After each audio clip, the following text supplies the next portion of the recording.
Ko'p narsa kerakmi ayol zotiga? Menimcha bir tomchi mehr bo'lsa bas.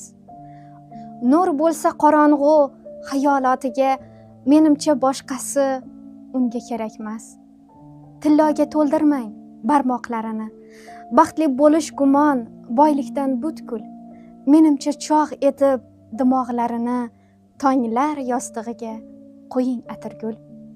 Sevgi izhorlari xush yoqar biroq, lek oddiy kalomdan boshlari osmon. Issiq kiyindingmi? Ko'cha sovuqroq. Sen menga salomat keraksan, ishon. Mayli qozoniga go'sht tushmas har kun. Libos o'zgarmasin bir yilda bir bor. Yelkangiz qizg'onmang, suyanish uchun turmushning mushtlari berganda ozor. Ishoning, ko'p narsa kerakmas unga. Unutmang shishadan yasalgan ko'ngil. Ba'zida bir kulib qarashingizga jonini bermasa, mana men kafil. Kimgadir kerakman deya yashasin. Asrang qadrsizlik qiynoqlaridan. Savob yozilarmish har bo'sa uchun sizni duo qilgan dudoqlaridan. Malika Salimova she'ri.